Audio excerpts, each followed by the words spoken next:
Good evening, ladies and gentlemen, and welcome to Sirhan on X. Excuse me, on this 17th of December 2025. So I come to you live from Cincinnati, Ohio, in the United States of America. Here's hoping everyone had themselves a wonderful day today, whatever parts of the states and the globe you're watching or listening from. Hope it was a good day for you. Not lots to get to tonight, but a night of infamy and the conclusion of the show, and a modern great calls it a career. Touch on those here in a second. As I always do on Wednesday nights, it is the pick segment for week 16 of the NFL season. I won't be picking every game because a third of these games involve teams and fan bases, especially a certain kind that are no longer relevant because they're not going to the playoffs. I'll try to break the marquee ones down the best I possibly could.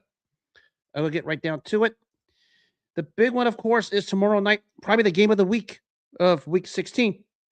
It's going to take place up in the Pacific Northwest, and it is the Rams and the Seahawks. Of course, they met about a month ago. This Rams defense has made life terrible for Sam Darnold with those 4 interceptions, but they still didn't play overly bad simply because they only won by 2 points, being the Los Angeles Rams. So Seahawks had a chance to steal it at the end. Field goal just wound up being short. But this time, they're going to the Pacific Northwest. And the Rams team, who hadn't looked all that great since they beat Seattle, and their defense has been giving up big plays and all over the place. And even at an embarrassing loss in Carolina a couple of weeks ago, going against a Seattle team whose defense is still stout. We talk about the defensive front 7 with guys like Byron Murphy in the defensive tackle. And, of course, DeMarcus Lawrence on the edge. Those guys, I think, is going to make the difference being in the Pacific Northwest this time. And I think this time around, it's going to be Seattle with the edge. And give me Seattle and a tough NFC West tilt at home. I think this one's going to come down to the wire. Matthew Stafford has played overall very, very, very good. Didn't play all that great in the first meeting against Seattle. Also doesn't help. He's not going to have Devontae Adams, and he might not have Puka Nacua either. But the first time, Seattle, I think, even though they lost, closed a lot of mouths to show that if they were legit or not. They're legit. And this time, going to Seattle in this rematch, I think they're going to prove they're legit by getting the win here. Give me Seattle at home in a game that's going to probably be the mid-20s both ways. But I think the combo of Sam Darnold to Jackson Smith-Njigba is going to be the difference. Give me the Seahawks at home.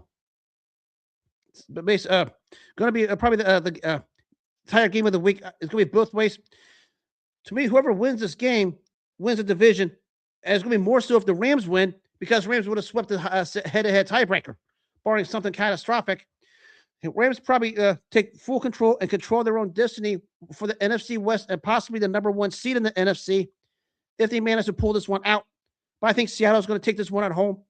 And this one, the NFC playoff picture is going to be nuts moving forward, especially with these two teams, because the loser probably is looking at a road wild card game with 12 or 13 wins.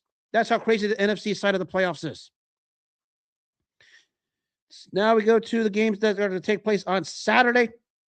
The big one, of course, is Green Bay at Chicago. Rematch of what took place 2 weeks ago. Granted, this time they're not going to have Micah Parsons, but I don't think that's going to matter because I think Green Bay is going to answer the call at Soldier Field. The Bears might play about as good as you possibly play.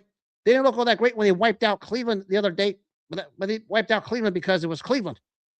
But on this night, I still trust Jordan Love more than I trust Caleb Williams. I know Christian Watson had one of his many injuries again, unfortunately, and no Tyler Kraft for the rest of the season.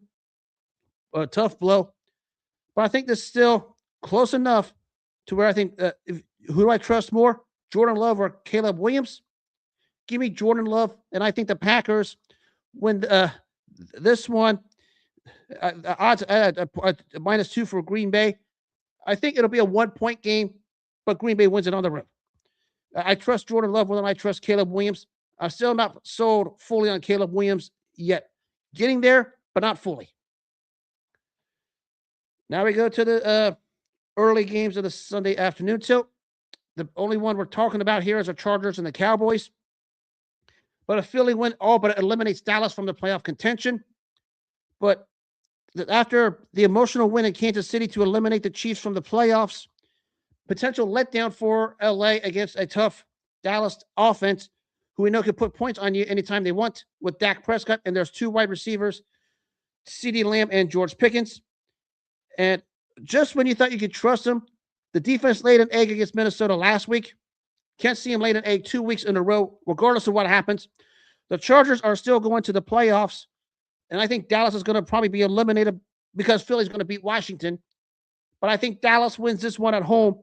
This one has makeups of a so-called trap game for the Chargers because in a couple of weeks, they have a big game in Denver, likely for the AFC West title. So give me Dallas at home. They have this as Dallas minus 1.5. I think they cover that, win that thing straight up.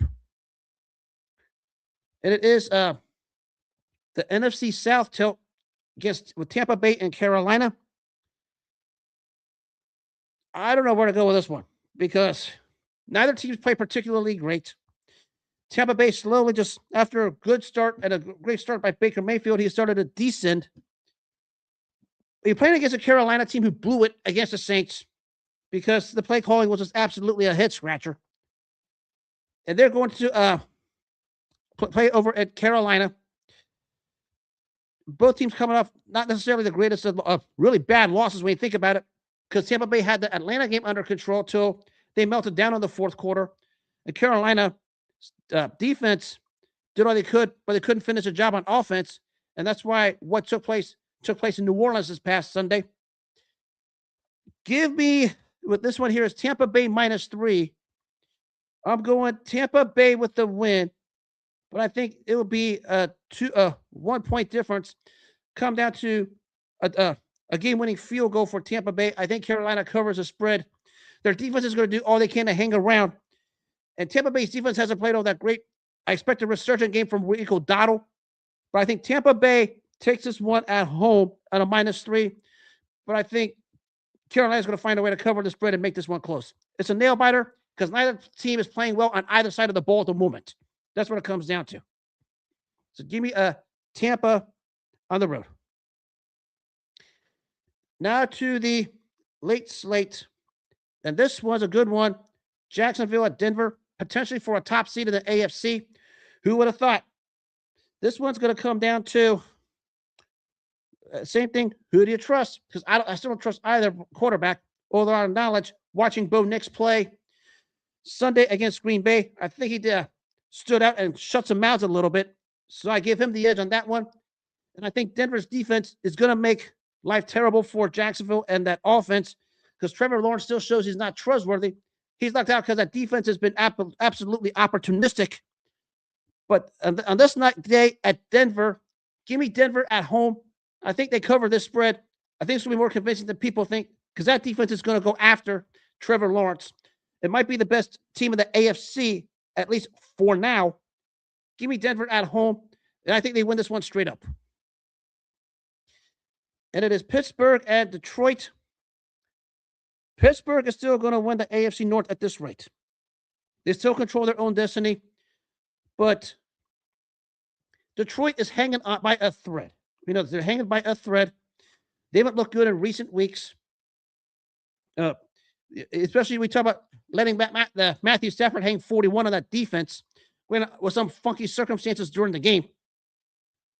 They had this as Detroit -7, but I'm going to take Detroit on the win. But I think Pittsburgh covers this because that defense is going to do all they can to make it terrible for Jared Goff. I think Detroit finds a way to eke it out to hold on to their clinging by a thread playoff hopes. Detroit wins this one at home, but I think Pittsburgh cuts into that 7-point spread. This one I think is going to be a good doozy both ways. The short turnaround having to go from Pittsburgh to Detroit might be the difference. But I guess if you want to say it in this particular way, because everyone says this, because it's an interconference matchup, Pittsburgh doesn't need it because they still have Cleveland and Baltimore to deal with in that division moving forward to the end of the season. We'll find out how that goes in due time. But Detroit wins, Pittsburgh covers. And the Sunday night tilt, which was recently flexed, and probably the best thing that happened on the Sunday night tilt, is New England and Baltimore. I think some flaws were exposed a little bit in New England in the second half when they lost to the Bills. And I think Baltimore sort of found a bit of their mojo when they delivered the goose egg in Cincinnati. And I think that carries over. It has a Baltimore -3. Baltimore wins a straight, close competitive game. Baltimore wins a straight. Give me Baltimore at home. They're still not out of the woods because there's still questions about that roster, that offense, that defense. I mean, they look good against a Cincinnati team, but we know Cincinnati quit. But Baltimore wins this one at home. They continue their momentum after, a little rough stretch in the middle. Of course, they got the shutout. They continue. We'll see where this one goes forward. A lot of questions need to be answered about New England still after they melted down in the second half against Buffalo. We'll see if we get those answers. And on Monday night, it is the Colts and the 49ers. 49ers didn't play all that great against the Titans. I mean, the Titans are tanking. 49ers didn't play all that great. They're going to Indy, and you have an itch. The Indy crowd is going to be revved up to see the grandfather sugar daddy, Phillip Rivers. And the defense played a little better last week against Seattle, but couldn't muster much on offense because the Seattle defense has put the clamps on them. And the 49ers defense isn't as good as the Seattle defense. And this might be my upset of the week because the San Fran has played pretty well. They're finding ways to win. Something tells me at home it's going to be an emotional night for Indy, especially for the sugar daddy Phillip Rivers. And I expect Indy to ride that momentum and that emotion to shock the world with an upset. They have a San Francisco 5.5, which I think is very high. I know the Colts have fallen off the map after that good start. But still, 5.5, I think was a little high for the San Francisco 49ers in this case when you talk about it. But when you think about they're winning, it just hasn't done anything of significance to open your eyes a little bit. So on this one, I'm taking the upset. Give me the sugar daddy Phillip Rivers and the Colts over the 49ers defense. Hasn't played all that great. And I think after breaking out some of the kinks last week against the Seahawks, I think Rivers starts to get going. He's got nice targets. We talk about Jonathan Taylor, Alec Pierce, Tyler Warren, and of course, Michael Pittman Jr. at the wide receiver. He's got a nice play of targets to utilize, and I expect him to utilize them well for the Colts. And I think they pull a shocker here. Give me Indy at home. I got to have an upset pick every once in a while. I'll take it.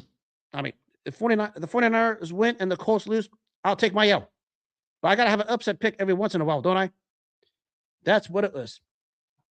So that's the playoff picks. I'm picking the playoff-related games because 2/3 of the games I'm not even sure even we're talking about because, these games get very, very tricky. I pulled a couple of them, for example. Buffalo at Cleveland. I think it's possible Cleveland covers the spread, but they're not beating Buffalo because I think Josh Allen just put himself back in the MVP conversation after the second half against New England. If he can continue that, we'll find out. But we know the Cleveland defense is going to hang around best they could. I wouldn't be surprised if Cleveland covers this 10-point spread. That's probably the one thing I'm looking at. Another one I'm slightly looking at here is that's pretty much it. I mean, the Raiders at the Texans, I think the Texans are going to cover that 14-point spread. That game's going to be over by halftime. That's going to be like a 35-0 game because the Texans are just rolling. They win and Jacksonville loses. Texans control their own destiny for the South when it looked like they had no chance to win the South earlier in the year. And I said all along, Houston gets in that playoff spot, they're going to pull a first-round upset on somebody. I don't know who, but they're going to pull off the upset because that defense is lights out. That tells you just how crazy some of these games are and what's headed toward the playoffs. So that covers the NFL segment. Not much on the NFL front to talk about today.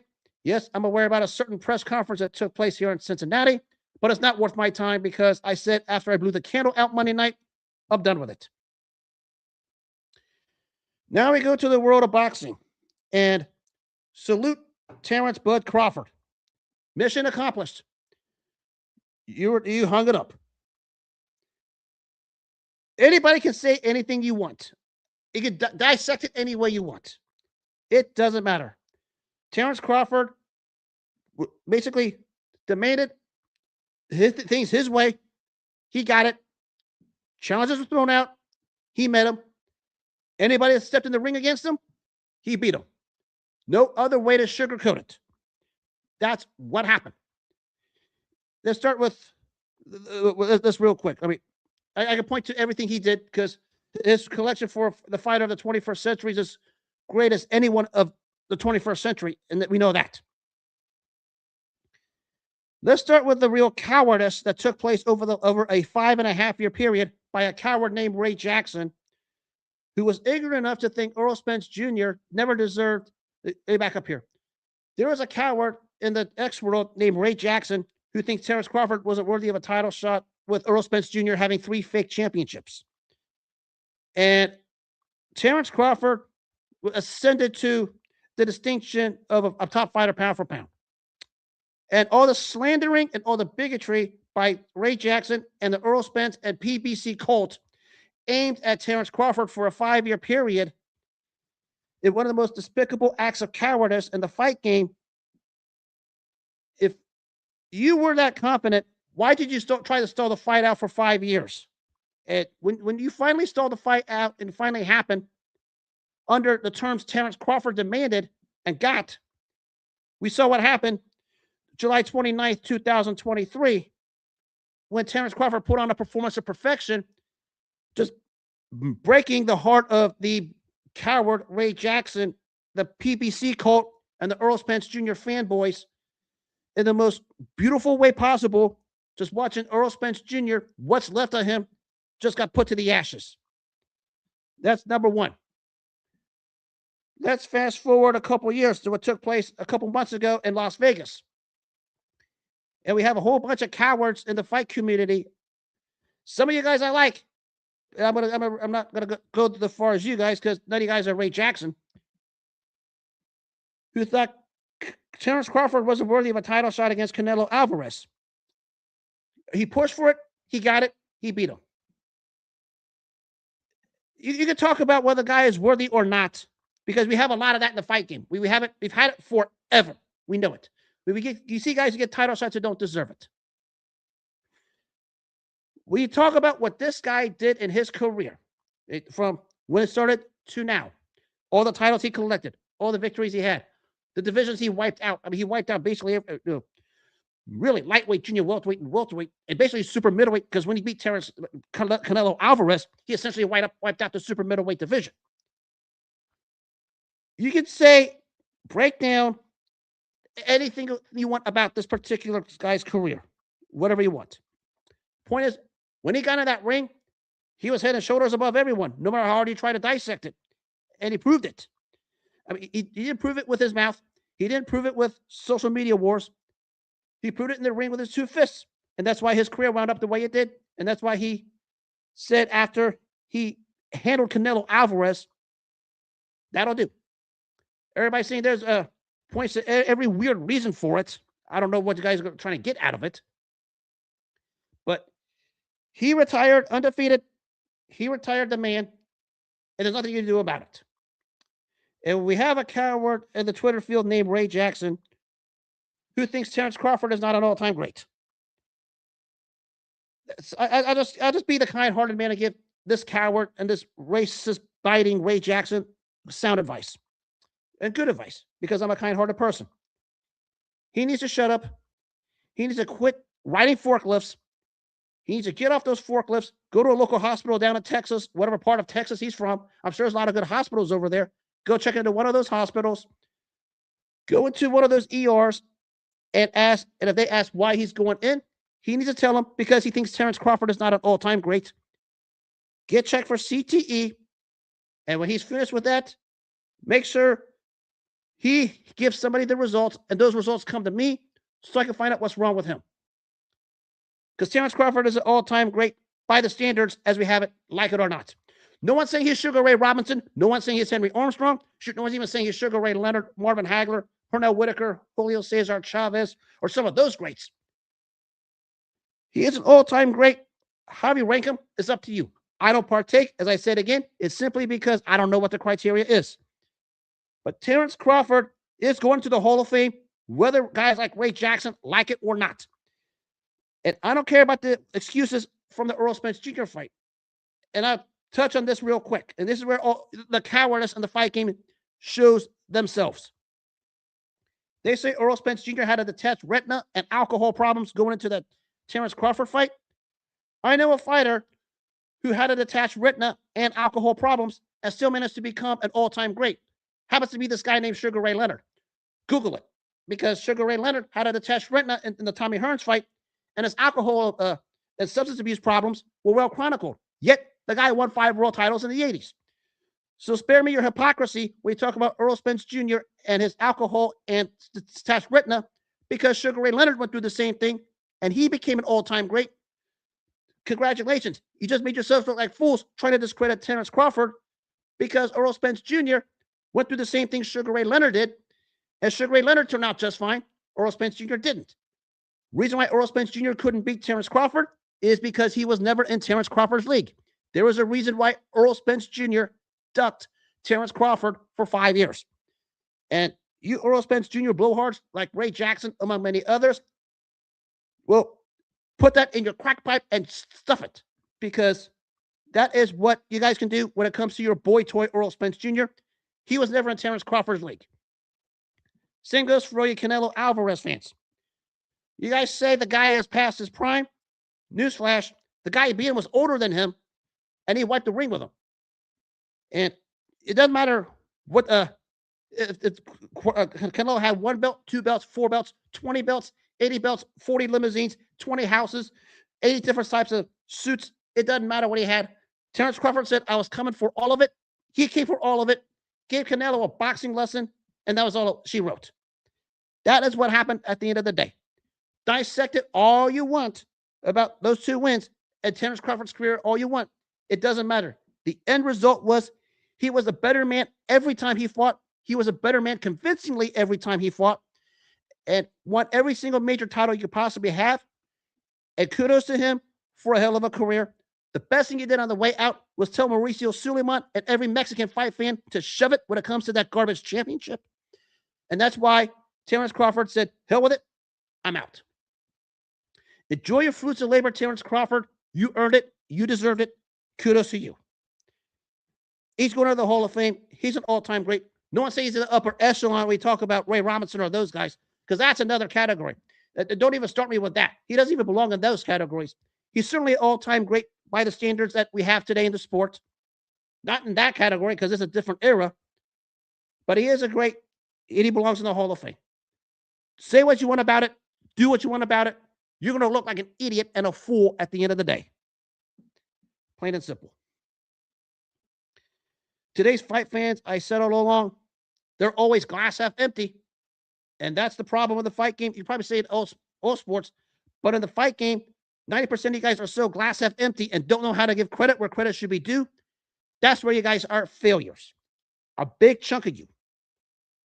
Grow up. And I alluded to what Terence Crawford did, that belt, telling Mauricio Suleiman to put it in his crack pipe and shove it up between his butt cheeks.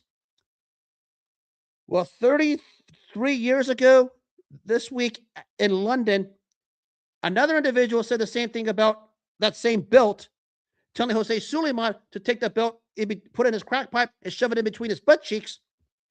But the reasons are totally different. It was a day Riddick Bowe threw the belt in the garbage can to avoid Lennox Lewis. Let's give you the pre-up before I get to this. It was a 4-way, almost like a mini heavyweight tournament from Halloween of 92 to November 13th, 1992. Lennox Lewis versus Razor Riddick, Riddick Bowe versus Evander Holyfield. The winners basically were going to have to fight one another because the Lewis-Riddick fight was a title eliminator, where the winner was the #1 contender.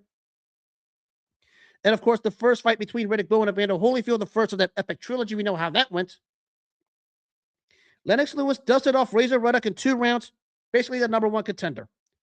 Riddick Bowe won the heavyweight title from Evander Holyfield, became the world champ, and doing the color commentary for the pay-per-view version was none other than Lennox Lewis. Riddick Bowe sees Lennox Lewis at ringside, basically says, "Bring it on, you're nothing." Lennox Lewis says, "You bring it on, I'm going to knock you out." Just like he told him in the '88 Olympics. You guys know what happened there. Lewis beat Bowe to win the gold medal in the '88 Olympics. And that's where all the fun begins. It was revealed that the so-called governing body made Lewis the mandatory for Bowe, and the fight had to take place.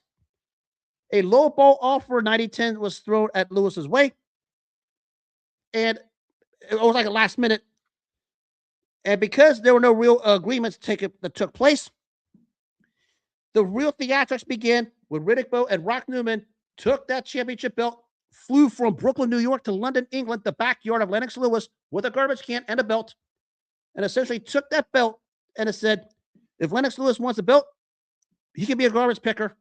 Threw that belt in the garbage can, scrapped the understanding that he would fight Lennox Lewis, who was the rightful mandatory for Bowe's championship, and that's why that event took place.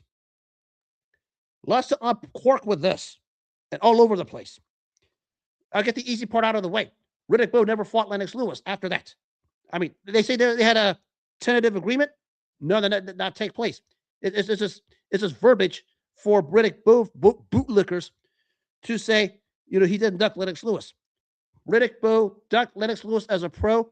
They had ample opportunities after this to fight in the professional ranks. Never happened because Riddick Bowe was all about the theatrics. Yes, Lennox Lewis lost to Oliver McCall in there, but still, they still had opportunities to make the fight.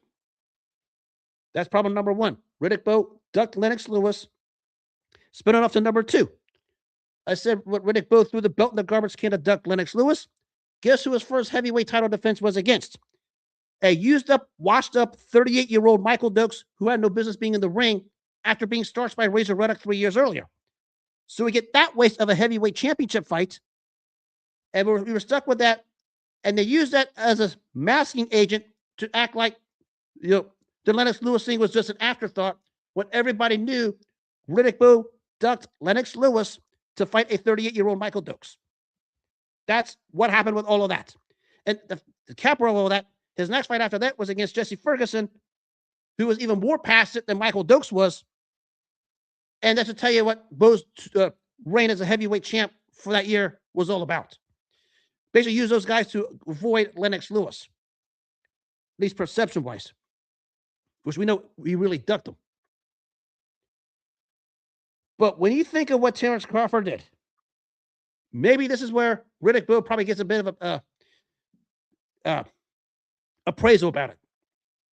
Because we know how these governing bodies work. Always have, always will. That's how they've always been. I mean, even the great Bob Foster once said, I can't stand these governing bodies. And basically, Riddick Bowe, even though he ducked Lennox Lewis, knew that the belt had no value to him, and that's why he did what he did. It looks bad when he threw the belt in the garbage can to avoid Lennox Lewis, but we consider what the belt was and what the belt was all about, and we consider what took place with Terence Crawford recently. Maybe in that part, you probably say Riddick Bowe knew what he was doing. And Rock Newman, yes, they were about the theatrics. Yes, they ducked Lennox Lewis, but guess what? Because of everything that transpired with that governing body and their corrupt president, Jose Suleiman, who was every bit as corrupt as his, son, Mauricio Suleiman, and we know what they're all about.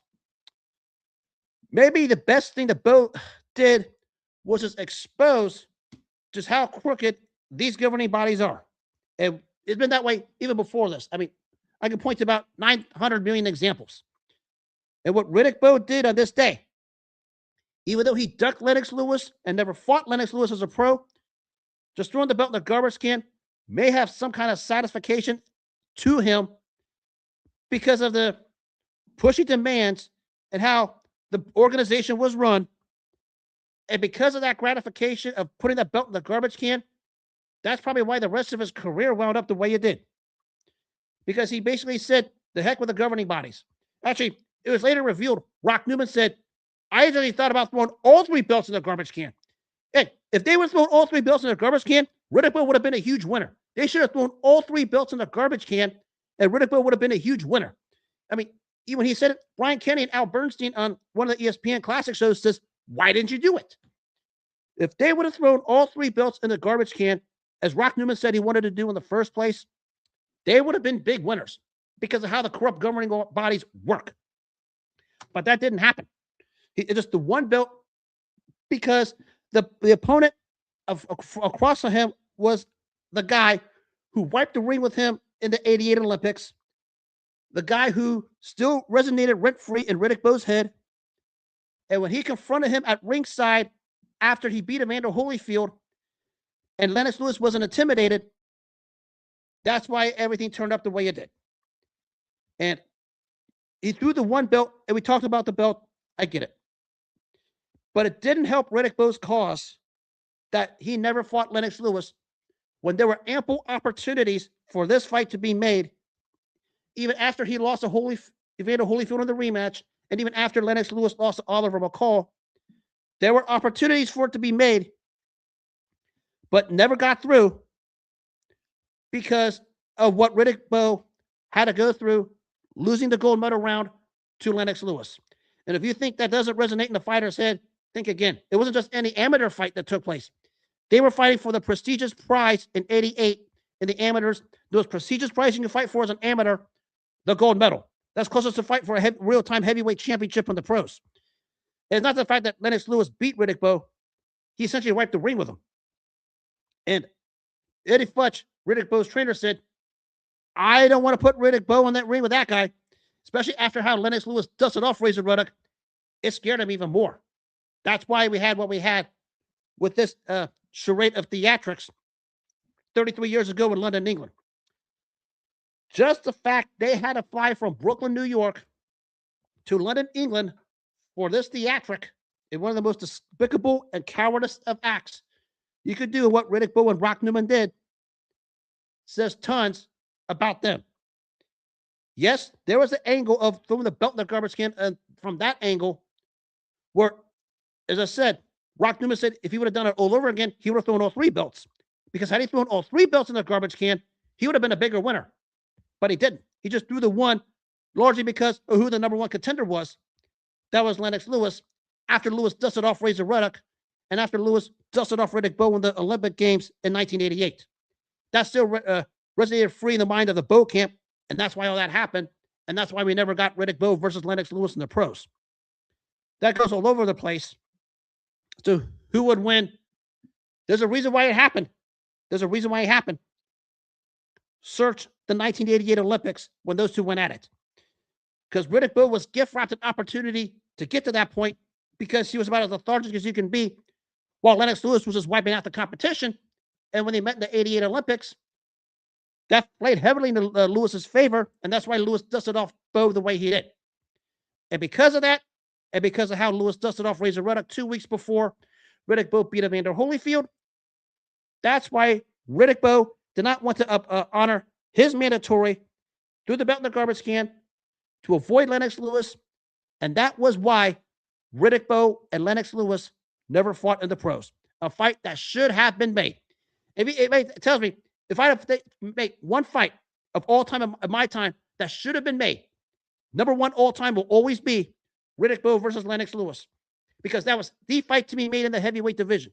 Remember, Mike Tyson was in jail. Evander Holyfield had his health problems after the Michael Moore fight. Michael Moore lost to George Foreman. George Foreman, even though he's 45, has showed a little interest in wanting to fight some of the young guns after he won the title. Understandably so. The heavyweight division had paper champions all over the place. But the only fight that should have been made through all of that never was Riddick Bowe versus Lennox Lewis. And it goes back to what happened in the 88 Olympics and what took place in Halloween of 92 when Lennox Lewis just effortlessly dusted off Razor Ruddock without breaking a sweat.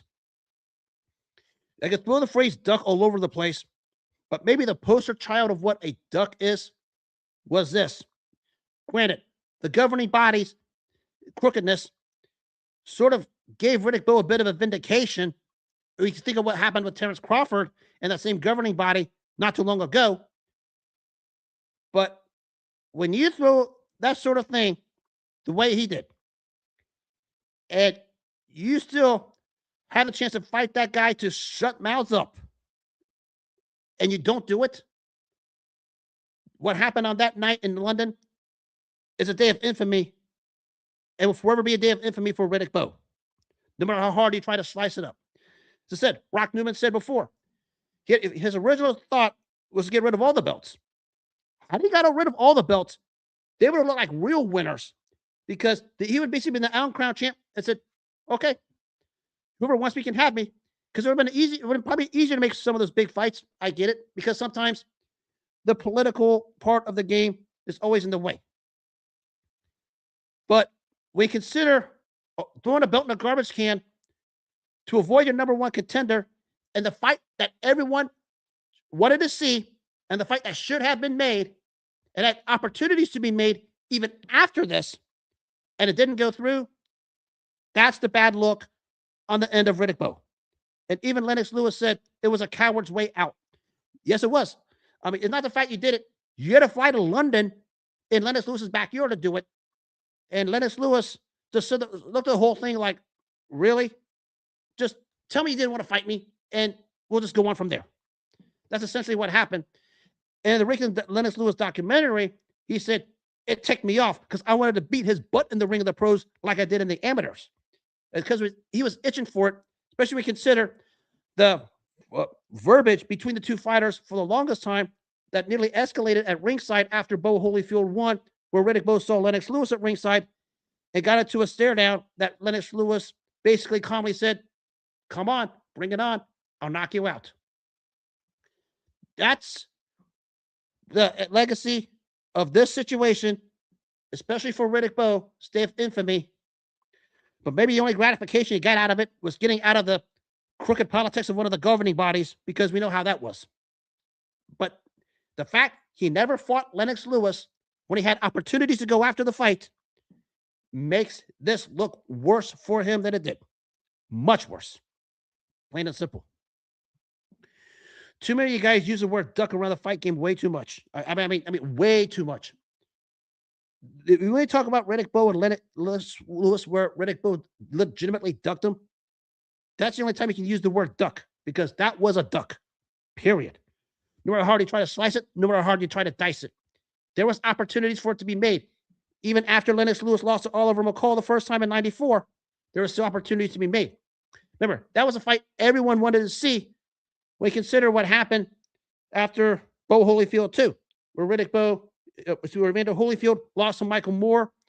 Moore lost to George Foreman, and Foreman had no interest in fight either of these two guys.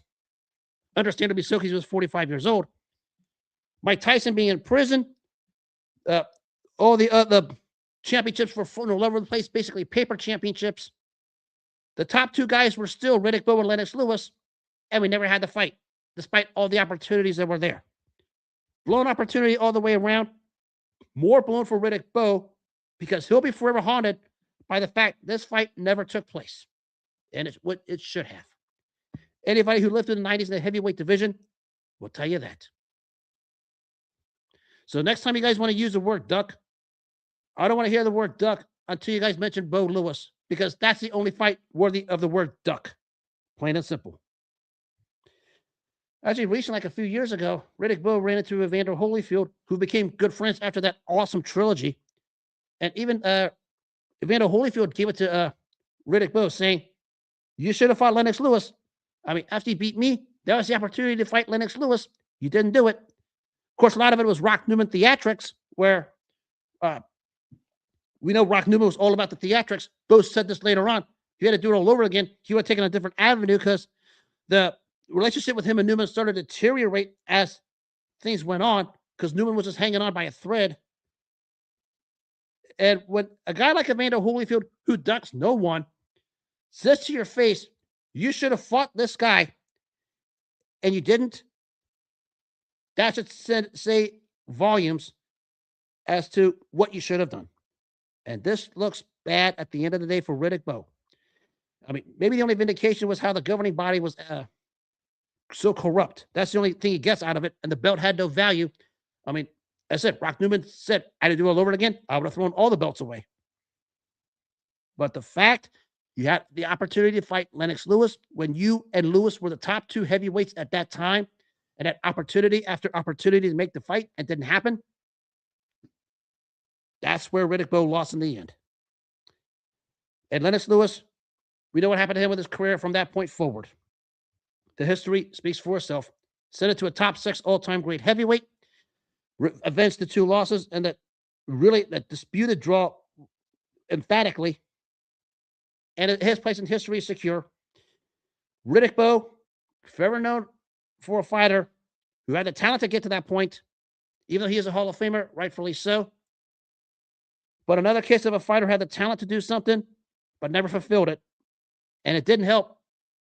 He did not pursue this fight harder than he did, because they were the top 2 heavyweights at that time with everything that happened around them. And the fact they never collided still is a head scratcher to this day. Reasons for it? I mean, Lennox Lewis beat him in the amateurs, and that weighed heavily on the Bowe camp, especially Eddie Futch. And that's why they did what they did. Plain and simple. And that, my friends, is what you call a duck. Not some of the other stuff I hear in recent years. This was a duck by definition. Every time you want to say duck, just have a picture of Riddick Bowe throwing that belt in the garbage can, because that's his way of saying, I'll never fight Lennox Lewis. Plain and simple. And on that note, that'll wrap up this edition of Sir Hunt on X. No show for today or through the weekend. I'll be back Monday. As always, if you missed any part of the show or some of the other ones in the past, you can catch them all on the iHeartRadio and the Apple apps, especially for the Apple app for your iPhone listeners, and the Spotify app if you want to see the video version of it. No fireplace tonight because it's actually 50 degrees here in Cincinnati. Actually a gorgeous night. And as always, make self-care your number one priority in all walks of life. Take care of yourselves first. Respect other people's boundaries. Don't let people step on your boundaries. And all that happens, all the good things will come your way. You let people walk on your boundaries and not take care of yourself first, nothing else matters. Focus on you. Take care of you. Don't let anyone step on your boundaries, and you're the winner in the end. And on that note, have a good rest of the night. Take care of yourselves. God bless. Enjoy the evening, and enjoy the 4-day weekend. Good luck to all the NFL teams who are in the playoff hunt this weekend. I'll see you all Monday night.